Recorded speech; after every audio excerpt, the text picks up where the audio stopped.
Now let us take a journey through our respiratory system by a video illustration. You know that respiratory system is very important for taking in the most important gas, that is oxygen, required for all the metabolic processes. Now how that process takes place, we will see it so that it stays in our mind for a longer time through a video.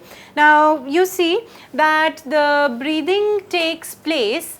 The respiratory system functions, first of all, let us start with. It is to transport air into and out of the lungs, and it has to protect us against the inhaled particles so that it is kept in the nostrils only, and the oxygen and carbon dioxide are to be exchanged. Now let us take a look at the respiratory system components, and we are going to see breathing. See, there is an external opening through nostrils in the nasal cavity and nose, and there is an oral cavity and tongue. We have two different cavities which open into a common chamber known as pharynx. Now this pharynx has the common purpose, that is to be solved for the digestive system as well as respiratory system. Moving to respiratory system, there is a voice box known as larynx, and there is esophagus located toward the dorsal side. But ventral side has larynx, that is the voice box, which opens further into trachea. This trachea is otherwise known as windpipe. The trachea would bifurcate into simple branches known as bronchi, which further branch into bronchioles, and the bronchioles, they open up into air cavities known as alveoli, small air cavities which are millions in number inside each lung. Okay. Now how the breathing takes place, the air enters into the nasal conchae, these three flaps, where it is humidified, where it is it is brought to the temperature at which the body is present. Then it enters through epiglottis into the trachea.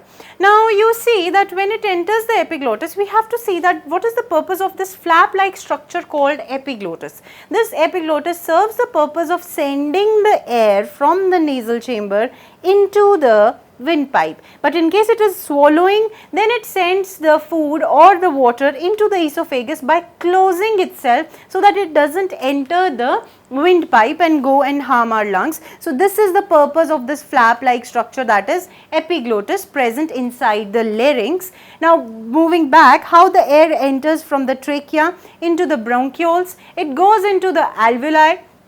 In the alveoli, there is a capillary supply which brings about oxygenated and deoxygenated blood to the alveoli. This is the alveolar sac where the oxygen is taken up by the blood, while the carbon dioxide rich blood gives its carbon dioxide into the alveoli, which is thrown out of the nose, and we exhale out the carbon dioxide rich air while we inhale the air from where the oxygen is taken up.